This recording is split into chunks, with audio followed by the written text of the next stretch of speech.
Yo, what's up mga kamarix, nandito tayo ngayon sa Quiapo para magpapayos ng ating cellphone. So dalawang cellphone yung dinala ko rito, yung Redmi Note 9S na madalas natin ginagamit at saka Oppo A5. So ngayon ay pupunta tayo doon para bumili ng kailangan natin para sa cellphone natin para mapagana natin ng maayos. So andito tayo ngayon sa may harapan ng Quiapo Church So tara, let's go.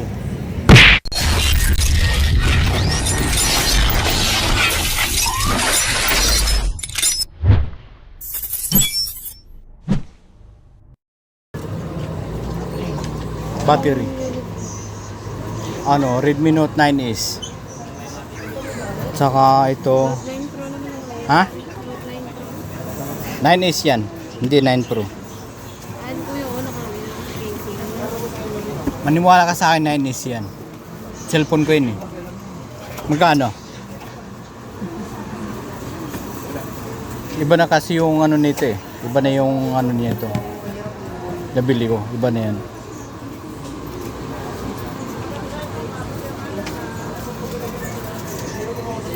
Saka ito bibilang ko rin ng ng LCD, battery at saka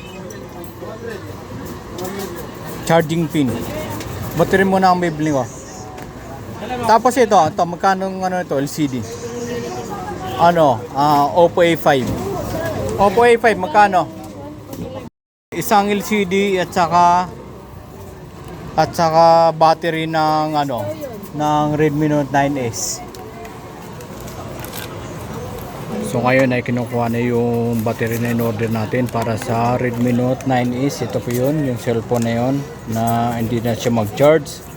At ito naman yung ating Oppo A5 na 5 araw lang siya na palitan ng ng LCD. Tapos nalaglag, nabasag kaagad. Kaya bibili tayo ng LCD para magmukhang bago yung cellphone natin. Yan, LCD at saka battery. So yung isa hindi muna natin ginalaw kasi mahal yung nun LCD nun, nasa mga 3,500 yata. Wala pa yung LCD app. Oppo A52.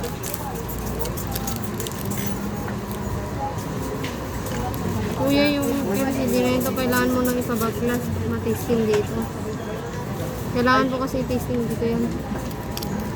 Hindi, gumagana naman siya eh, yun gumagana naman. Pero yung LCD namin hindi ba na-testing. ang naman doon hindi mo natanggalin yung di ba, yung sticker. Tapos ang gagawin natin, bibilhin ko. Tapos pag okay siya, hindi na ako babalik. Ha? Bigyan mo lang sa akin. Ito na yun yung battery. Tapos yung yung LCD nito. Pag okay na siya, hindi na ako babalik. Okay na to? So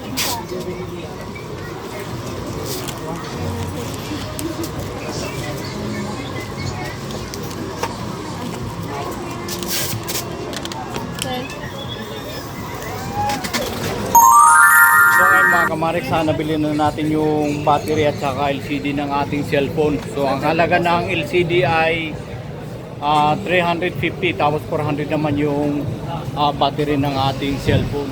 So ngayon ay pupunta tayo sa nag-aayos ng cellphone. Papakabit natin to kasi hindi na siya gumagana. So dito tayo madalas nagpapayos ng ating cellphone. Dito pakabit ko lang to. Yan, eto nabasag ulit. Tapos ito naman siya para sa sa battery.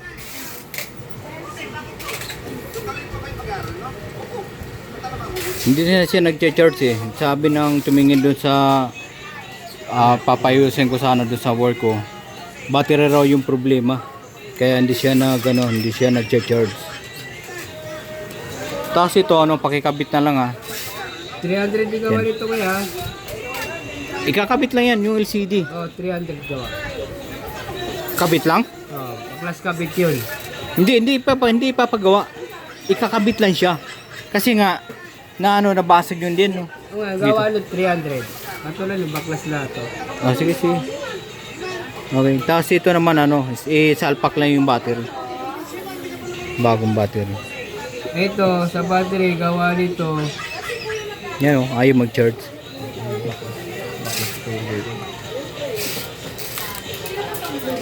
Dito ko rin yung pinagawa dati. 200 yung gawa nito. So bali 500. Kung gawin mo 600, yun lang. Hindi, pwede yung 400. Bigyan mo ako ng discount kasi dito naman ako lagi nagpapaayos. Ay, mura na yun. Sa No? 200 plus to eh. Lagi naman nagpapaayos dito eh. Ito, gawa na nito. Oh, tapos lagi ko pang pinopromote yung pwesto mo. Dito tayo sa may Hasan. Okay? Hasan, pre-check up and estimate. Check up pala.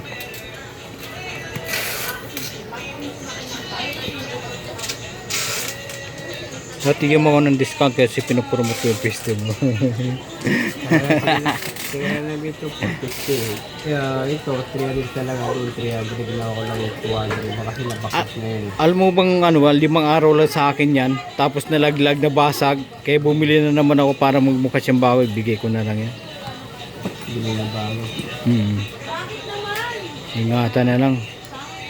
Siguro maganda paglagyan na lang ng protector, no? Screen protector para hindi siya mabasag ng basta-basta.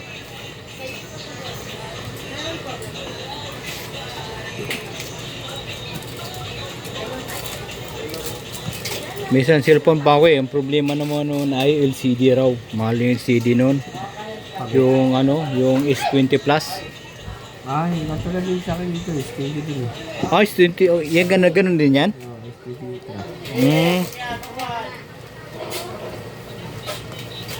Kaya kumuha na ako ng bagong cellphone. Ito na yung bagong cellphone ko eh. S24.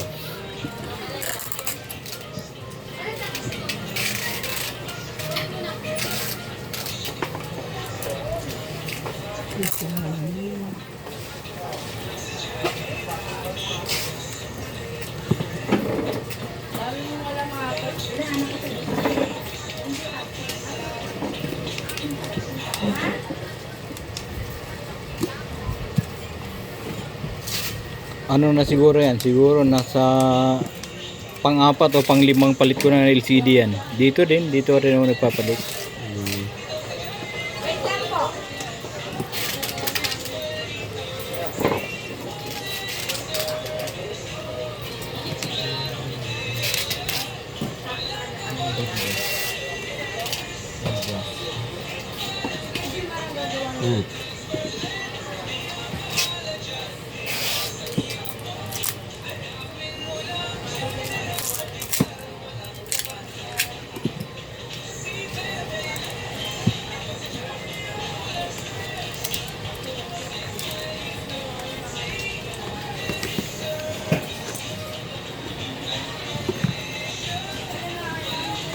Balis yung basag.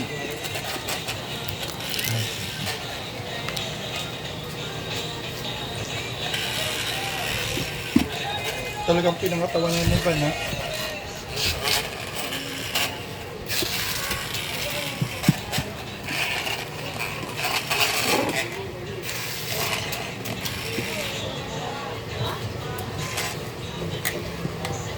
Ito dito na.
gumagana na yung LCD, kabit na yan, lagyan na ng pandikit.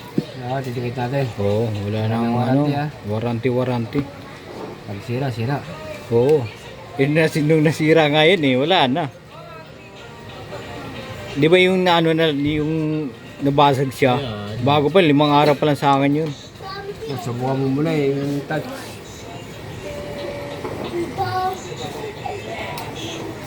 Okay, testing muna natin. So ngayon ay babalikan natin yung pinapayas natin na cellphone.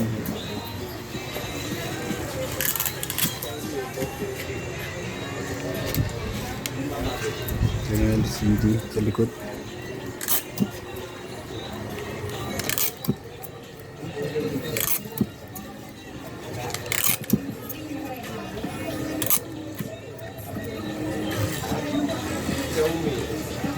Magana lahat, ano? Okay. Anong oras tatanggalin yung ano? Bukas. Yung ito? Yung tape? Ito bukas. Mamaya 3 oras yan. 3 oras to. Tapos yan, ito naman ay bukas pa. Sige. Bukas pa. So, okay na. Magkano? 500 lang. Parang 400. 500 lang. Tapos.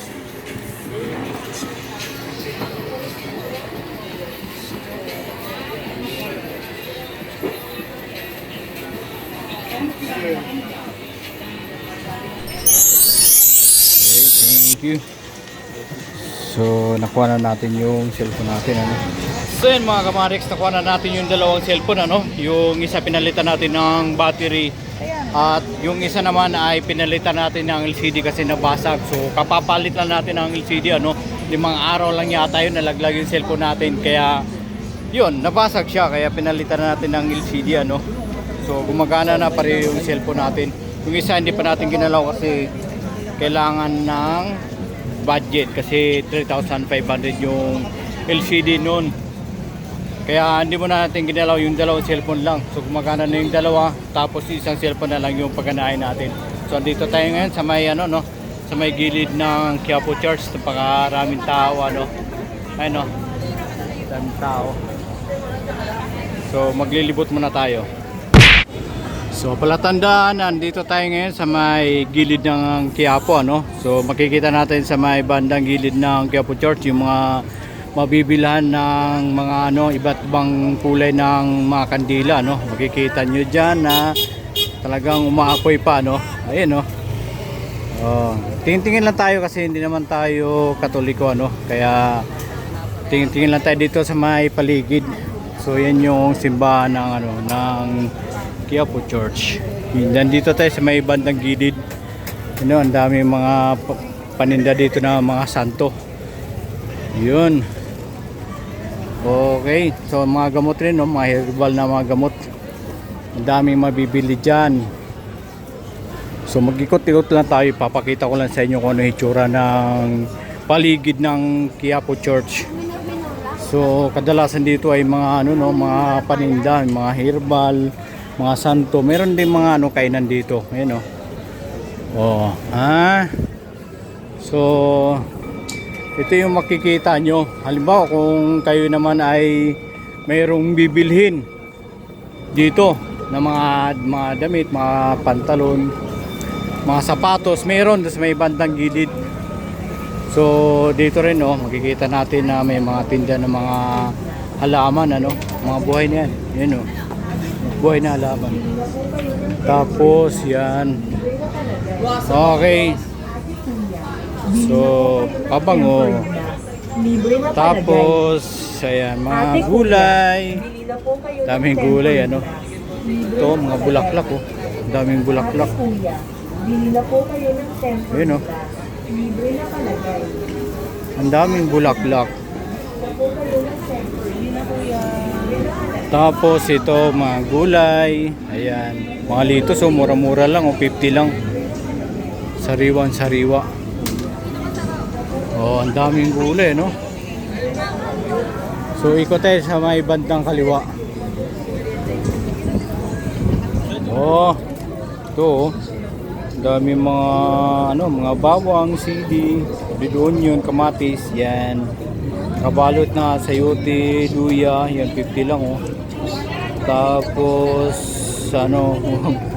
bok choy yung pangalan, nakala ko pichay. Okay, tapos mga prutas, yan oh, prutas. May seedless na itong tawag dito.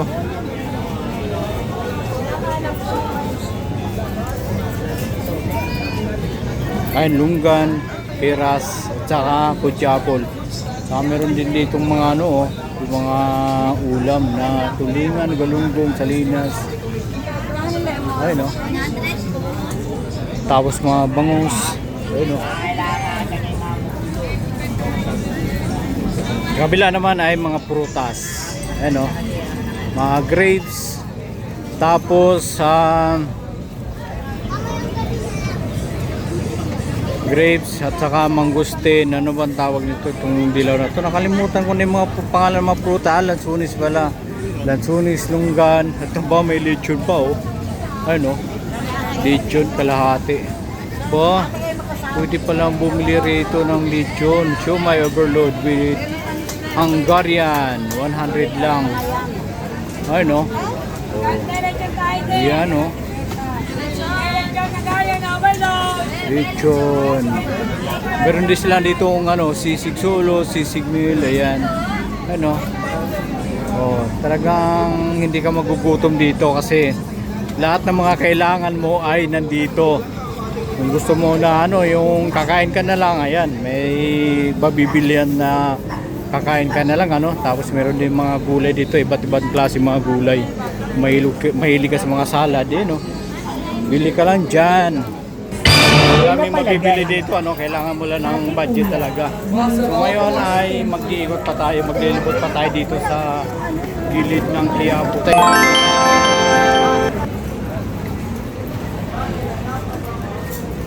So mga kamarik, napagawa na natin yung cellphone natin, ito, napalitan natin siya ng battery at saka LCD, kaya okay na yung cellphone natin.